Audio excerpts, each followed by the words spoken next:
Hello, everybody. Welcome to another recording for History Value Podcast. Today, I'm joined by Professor Joan E. Taylor. How are you doing today, Joanne? I'm good. How are you? I'm doing well, thank you. And for those that do not know, Joanne Taylor received her Bachelor's of Arts degree at Auckland University, New Zealand, after which Joanne completed postgraduate studies at the University of Otago and then went to the British School of Archaeology in Jerusalem, Kenyon Institute, as annual scholar in 1986.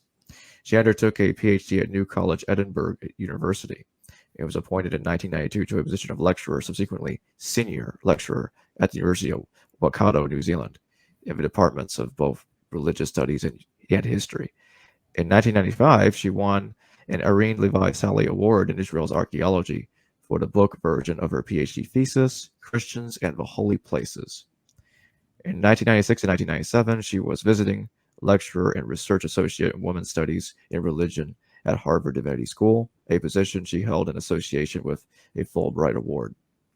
She has also been honorary research fellow in the departments of history and Jewish studies at University College London, and she has taught at King's College London since 2009. So, Dr. Taylor, when the Dead Sea Scrolls were discovered, how did this help assist us in understanding the theology of the Jewish people from 200 BCE to the 1st century CE? And another question I'd like to add to that is, do you think that represented Jewish sectarian thought as a whole, or not everybody were in line with what we see in the scrolls? Oh, well, they're two very big questions and good questions. But up until the discovery of the Dead Sea Scrolls, I think it would be true to say that the period from 200 BCE to about 200 CE, when the Mishnah, around that time, the Mishnah was written, was not very well known. People extrapolated a lot from the New Testament and also from early rabbinic literature. And there were a few mystery bits and pieces that people knew of that had come down over the centuries, various texts that people had copied out, sometimes into languages that were not well known, like Ethiopic, but no one really knew what to do with them. And there was certainly in Christian scholarship, there was an idea of Judaism at the time of Jesus as being quite dominated by a particular legal school, the Pharisees, and even there was quite a negative view of that Judaism because it was seen against a background of the idea that Jesus and Paul were presenting a religion of faith and Judaism was a religion of works, this very kind of Pauline understanding. So it wasn't a very good understanding of Judaism overall. And from the Jewish perspective, from looking through the lens of the rabbis at what was happening at that time, also created a particular way of thinking about the Second Temple period. So the Dead Sea Scrolls, when they arrived, when people started to read them, it opened up that world in a way that just wasn't possible. It wasn't possible to see that world before. Your second question was about sectarianism, right? Yes. Yeah, I mean, from that pre-Dead Sea Scrolls scholarship, we had an idea about what was going on that, based on the New Testament, based on Jesus' dialogue with the Pharisees and the Sadducees, two groups that appear in the New Testament. There was also the writings of the Jewish historian Josephus, who presented certain parties, hierarchies, he calls them. I think that should be called that should be translated as parties or schools rather than sects. Myself, I don't really like the term sectarian, and it's a case of working out how some of the writings we have from the Dead Sea Scrolls might fit with ideas that were pre-existing in terms of of who those people were, what these legal schools were about, the Pharisees, the Sadducees, and the Essenes. And very early on, it was thought that the Dead Sea Scrolls fit best within the rubric of Essene ideology, the way the Essenes are presented in Josephus, which is kind of curious because the Essenes don't obviously appear in the New Testament. But yeah, there we are. I think there were these three main legal schools at the time of the first century, and the Dead Sea Scrolls would mostly fit with what the Essenes were saying. What makes scholars believe that the Essenes were either the only or the primary authors of the Dead Sea Scroll text? Yeah, that seems to have come largely from reading a particular text called the Sect. It was one of the first texts to be studied. It's also known as the Community Rule, the Manual of Discipline. It was called these things when it was first published.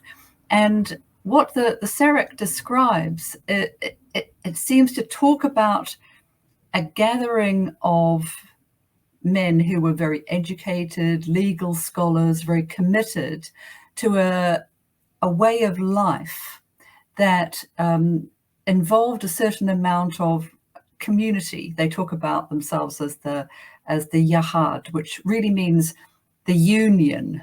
It's about a unity of coming together, and that was under the rubric of a certain way of interpreting Torah, of a certain way of living your life. And they had these common meals, and they were very focused on purity in relation to these common meals. You weren't allowed to be sitting with others unless you were pure, and that required certain behaviors, and you were admitted into this unity. So that can be paralleled directly with the sort of thing that Josephus says about this group of the Essenes, that there were a group of men who came together for these common meals, and they had a particular standard of purity that was over and beyond what other people were expected to do. And in fact, they thought that other people, other Jews, just didn't really make the grade. They couldn't just come in and join together and have a meal with a group of Essenes. And likewise, the people that were writing the Sect. So this kind of overlap between what Josephus says about the Essenes and what was found in the Sect in terms of their Yahad made people think, quite rightly, I think, that it was written by Essenes. Do you think that most of these texts are written in the 2nd century BC and 1st century BC, and maybe some of them 1st century CE? Because I know that there are some scholars that say that no, the whole dating is wrong. We should put most of them in the 1st century CE. What are your thoughts on that? Right. Anything about dating is very controversial.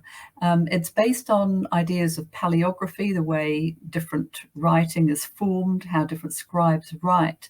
And that paleographic dating has been considered quite precise, and there's a whole system where you can work out paleography in terms of the script, the early Herodian script or late or whatever, and even in little divisions of time down to 25 years, people go, oh, okay, we can define this particular script. And some people say, well, that's too precise, that actually, as we know today, people's handwriting, once you've learned it at a particular time, say, for example, my mother will write in a particular way she learned at school, but she'll be writing, now a letter, and it will be the kind of handwriting she has for her entire lifetime. So are we actually dating according to someone's lifetime, really, the style of writing they do? They're not going to suddenly change the way they write halfway through their lives. So maybe we can't be so precise on paleography as we've sometimes tended to be when we're dating some of these scrolls. But there are broad categories where you can see over time from the earliest dated texts, say the Isaiah scroll, through to the 2nd century, the Bar Kokhba letters, that you can see that there is a development in script. The way certain letters are formed does develop.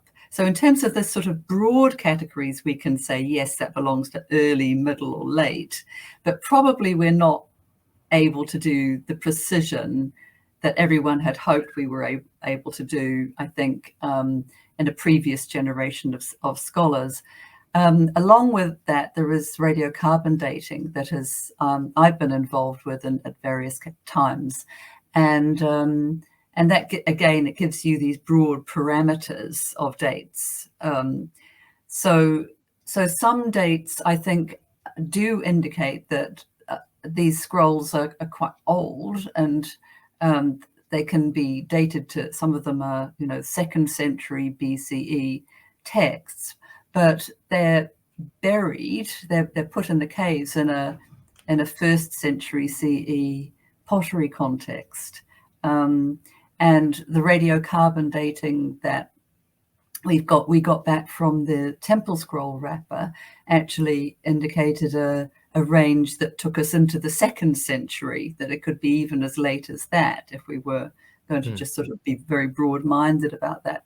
So so dating is an issue because it relates to thinking about why we have these scrolls in the caves, who was using them.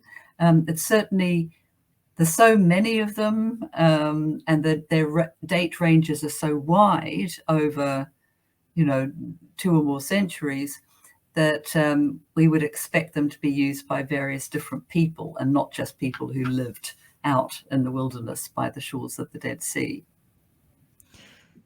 So would you say that even after the Dead Sea Scrolls were initially stored in the caves during the Jewish-Roman War, that even after that war ended, some of the scrolls could still have been written later and stored very later?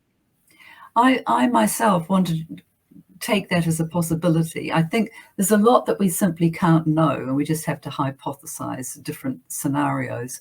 But the classic scenario, the one that was presented by people like Roland de Vaux and others, was that there was an advance of Roman troops in 68 CE under the leadership of Vespasian. They came down, they arrived in Jericho, they got to the little site of Qumran, they burnt it, and that was the end of the people who lived there. And ahead of them arriving, the people who lived at Qumran, who were working on these scrolls, quickly rushed and put all of their scrolls in jars and took them up to all of these caves around Qumran and hid them away. And really that understanding of what the scrolls were was fine, I think, up until they discovered more and more caves. And maybe, when they first discovered cave 1, that was a reasonable hypothesis. You could just imagine one cave, you took your scrolls from your community, you put them in jars, and you put them in cave 1, the first cave. But we now have not only 11 caves where we know that there were manuscripts. It's clear from what remains in those caves, the many fragments, that there are an enormous number of texts, some of which have survived. So you might have, 900 texts, or give or take a few, and there are all sorts of other caves where we found jars, textiles, the sort of things that you would expect in a manuscript cave. So what was in the jars? Probably manuscripts. And they haven't survived because the jars were smashed in antiquity. So the likelihood is that there were thousands and thousands of manuscripts put in these caves next to Qumran. So rather than thinking, oh, they quickly wrapped up their manuscripts and put them in a few jars and put them in a couple of caves, we actually have to think that there was some sort of operation of putting a lot of manuscripts in a lot of the caves all around Qumran, and we just happen to have 11 caves where we can definitely say there were manuscripts because we've got little bits and pieces from them. But the chances are that that was taking place over a long period of time, and when that operation stopped, it depends on when we date the end of the people who lived at Qumran. One of the other things that I've looked at in terms of archaeology is just what was going on after 68 at the site. And while the Romans did take it over for a period of time and had a garrison there, just to militarily hold on to that section of the Dead Sea, it's not clear when exactly the Roman garrison was disbanded, and it's certainly possible that Jews reoccupied the area after the garrison left. So we can see evidence, for example, even at the time of Bar Kokhba, the rebellion against the Romans in the 2nd century, that they were occupying caves and even Qumran. There's bits and pieces from them at Qumran. So any time from to the end of the Bar Kokhba rebellion is possible in terms of a dating for the scrolls in the caves. What do you make of some of the scrolls that were found at Masada, where the site of the final battle between the Romans and Jews during the Jewish-Roman War occurred? Yeah, there's a real question of a movement of refugees, I guess. If we have Essenes at Qumran and possibly other places along the northwestern shore of the Dead Sea that they have held on to as a special dispensation, then when things did get troubled with the Romans coming into the northwestern part of the Dead Sea, it is perfectly possible that people moved down and took some of their scrolls to Masada, and that would account for why we have a few bits and pieces at Masada. Though, having said that, everybody is reading scripture. So there could very well have been people in Masada for many years who were reading scripture and wanting to understand it. And the fact that there is some what might be called sectarian literature in Masada it's tricky because we don't really know how much how widely any of these texts were being read in Second Temple Judaism. We might sort of think, oh, we don't know it before and therefore it's a sectarian text and we can say that it's related to Qumran. But we have to think of it as quite a large library, and some of those books are texts that would be particularly appropriate for an Essene ideology, but some of those books might have just been in general use and just read by the Essenes. They might have been texts that were used particularly in regard to the operations of the priests in the temple, because clearly, there are a lot of temple-related texts in the corpus. So I'm sorry, there's just so much that's unknown.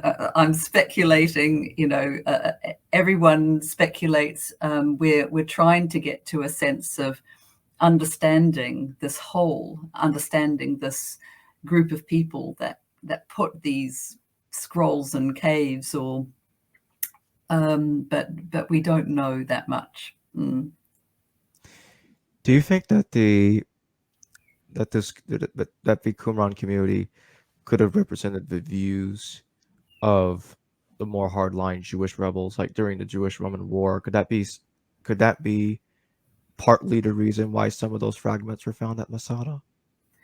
Well, Masada, yes, they might very well. The hardliners, the Sicarii, as they're called by Josephus, are more connected with the Pharisees. He says that they really effectively became a fourth philosophy, a fourth school or political party at the time of the Judean War. And the reason he can say that is because they ultimately took over Jerusalem and they were in charge. So they held power. Josephus is interested in defining the people who were at the center in terms of authority as different competing parties. So he says that they were very like the Pharisees, but the only difference was they were even more determined to for liberation, to have a kind of theocracy of a God was in charge and shake off the Roman authority that had really been dominant in Judea ever since the days of the client king Herod the Great. So I don't think you can associate those texts with the Essenes unless you suggest that Essenes joined together with these zealots in Masada, and they sort of created an alliance in some way. But I wouldn't say that these.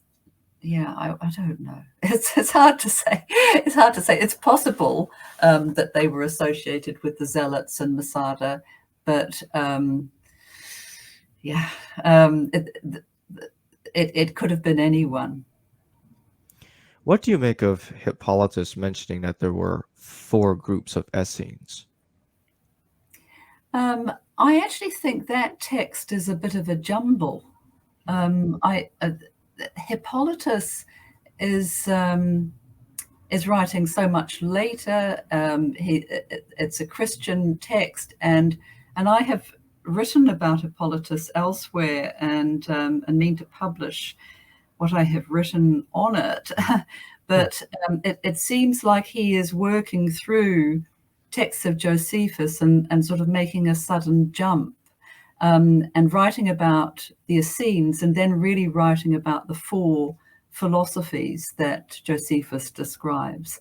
So I don't think we can read that in the same way as Josephus. It often happens in ancient texts that you get a primary author, and then you get someone excerpting from that author. And the excerpts can be all over the place. And so actually I read Hippolytus as not very reliable. So basically, you think Hippolytus made a mistake when he was reading Josephus. Josephus was saying there were 4 different philosophies, but not 4 groups of Essenes. Yes. Mm. What do you make about the War Scroll, this text that talks about the Jews expecting the Messiah, that he's going to come down with the heavenly host and he's going to conquer all the foreign nations? When do you think, like, let me put it another way. What do you think that's talking about? Is it talking about the Seleucid Jewish War? Could it be talking about the Roman Jewish War later? Like, what do you think of it? It is an earlier time, but I think that I will not answer that question because I'm not an expert on the War Scroll. I can, it's eschatological. It's looking forward in time to something that is going to happen. It takes motifs from wars that have previously happened, but this idea of everybody this holy war, this priestly war, and everything being arranged in a particular way, you have to ask what it did in terms of firing that particular group of people to behave in a particular way in the here and now. And it's this understanding that God is going to act through people in history. There is a historical focus to it, but it's not a kind of script for how you are supposed to do it. It's more, it's not a kind of battle plan that, okay, like if we're going to organize our strategy like this, it's more, and almost like the book of Revelation in Christian terms, it's anticipating something that is just around the corner, where there is ultimately going to be a reestablishment of Israel. Do you think that the authors of the Dead Sea Scrolls had a more ultra Torah Orthodox view that wasn't really typical in ancient Judea? Do you think it represented the Torah perfectly, or do you think they took things too far to a point to where some of what they believed isn't in the Torah? Oh, I think that they're part of a trajectory. In that,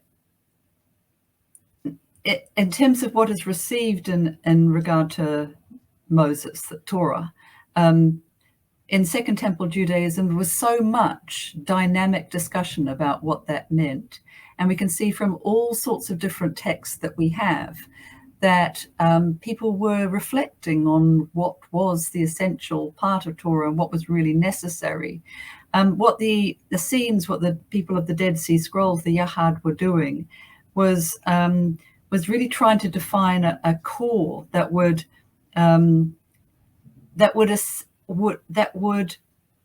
identify that purity was core to what it meant to follow Moses. And so that the purity texts of the Yahad are very striking in a way that they're not so striking in rabbinic literature, for example. In terms, there is ethics there in the Dead Sea Scrolls as well, but not nearly with the same emphasis, again, as that you have in later rabbinic literature. So it's taking a certain facet of Torah and saying that this is absolutely vital. But this is where I think that we really have a priestly group, and that even though there may be non-priests involved, it's the priests who are operating in the temple where issues of purity are absolutely vital. And later on in rabbinic literature, we don't have the temple operations. So that's one reason why the purity regulations are not as important, as not so absolutely vital for organizing community.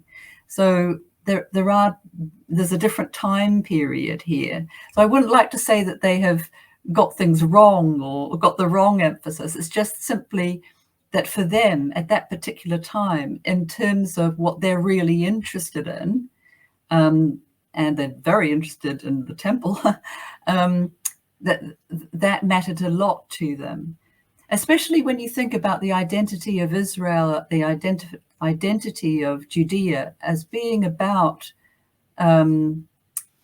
really being a light to the nations, as we have in Isaiah, that sense that, what does it mean to do the will of God, to do it properly, to keep purity, to keep sanctity, when there are all these Gentile nations that are doing all sorts of crazy things.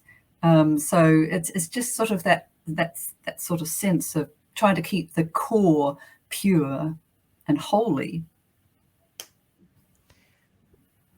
What do you think of the character, the teacher of righteousness? Some people think that he lived in the 1st century BC. Others will say 2nd century BC. Some fewer will say he lived in the 1st century CE, when some that believe in the later dating stuff. Um, does it appear to you, when you look at the Damascus document, that it's saying that he lived in the 2nd century BCE, since it dates him 410 years after the destruction of the first temple? Yeah, this is again hugely debated, as you said. You picked up in terms of Dead Sea Scrolls scholars, the dating. The question is there even one teacher of righteousness, or are there multiple teachers of righteousness at any particular time? Whoever was in charge of the Yahad at any given time the teacher of righteousness? And there does seem to be a narrative that flows throughout some of the Yahad documents, which indicates there was some conflict with the wicked priest, as this person is called, and scholars like Hanan Eshel, for example, have done a great job in trying to weave through these texts and correlate them with priest kings, the dynasty of priest kings, the Hasmonean dynasty that were in charge in Jerusalem, and trying to sort of think about this particular group having to negotiate really with these priest kings, where they stood in terms of authority, and sometimes being cast off in some way. The Damascus document is a wonderful puzzle, and there is some sort of sense of this group going to Damascus, but the question is it really Damascus? Did they go to Damascus, or was it at some sort of symbolic place that is being referred to here? So we can't even agree with that. About that,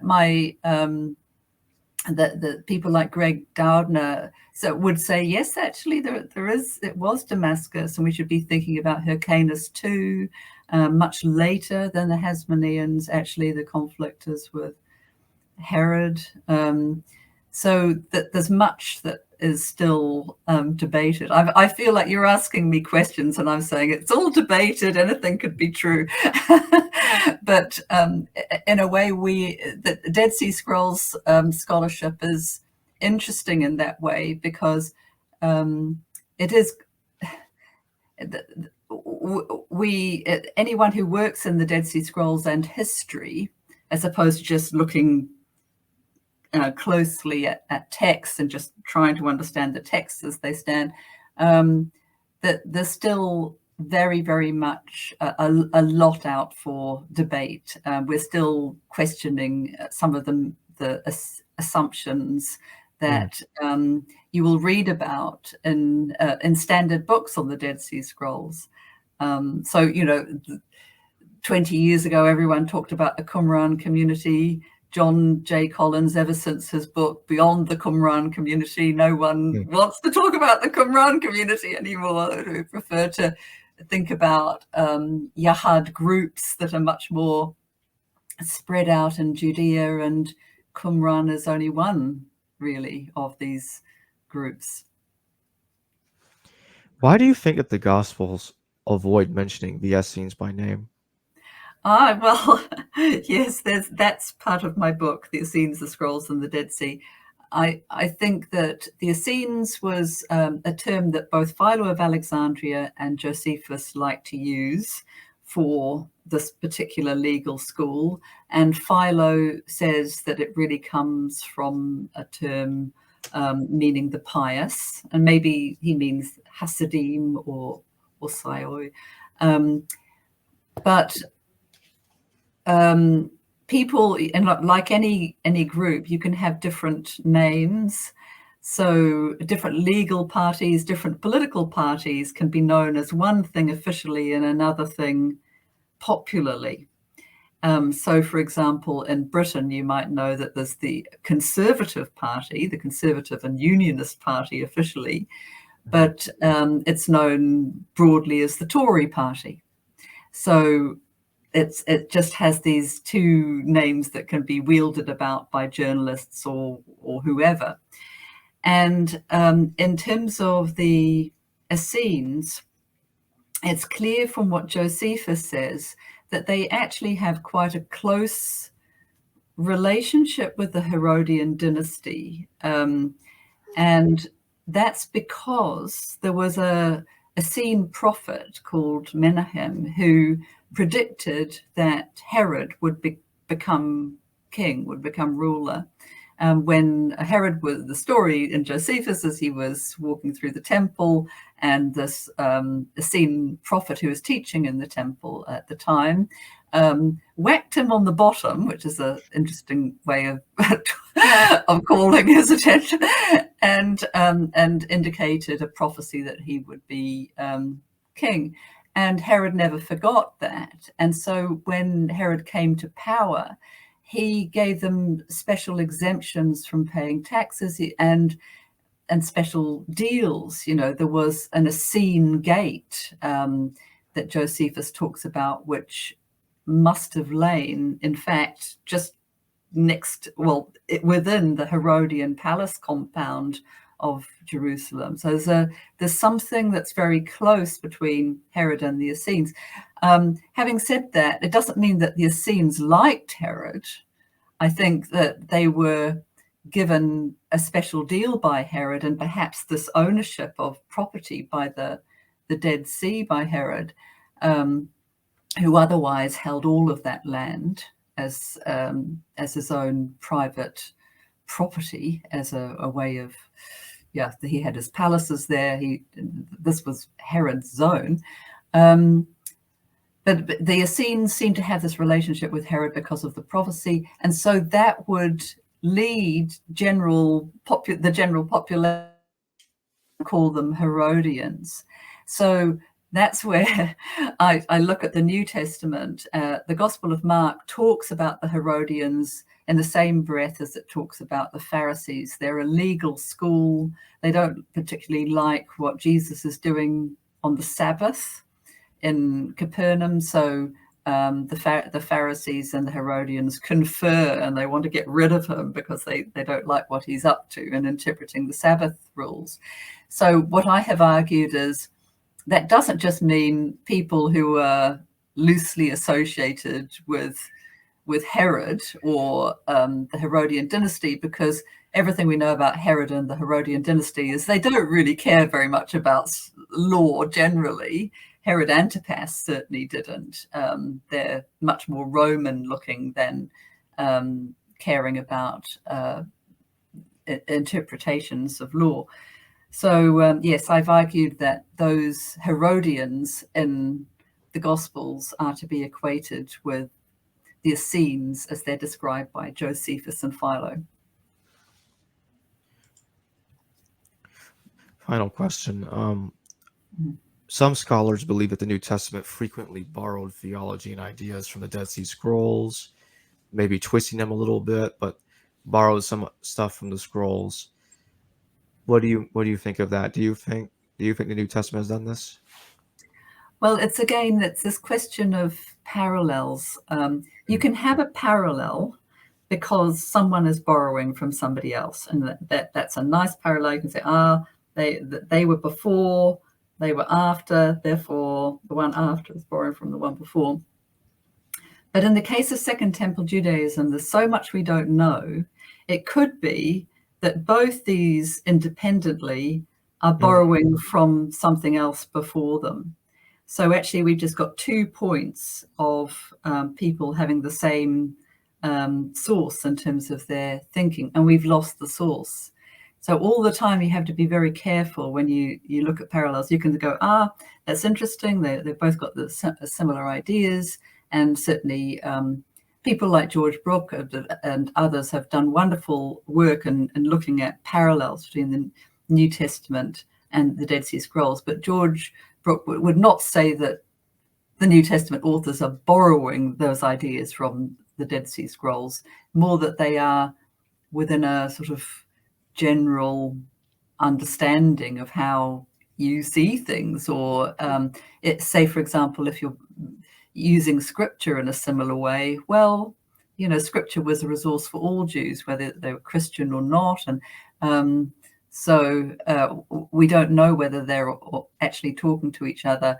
Having said that, if the Essenes were a major legal school, a party of Second Temple Judaism, as they are presented in Philo and in Josephus, you would expect some of their interpretations to be known quite widely.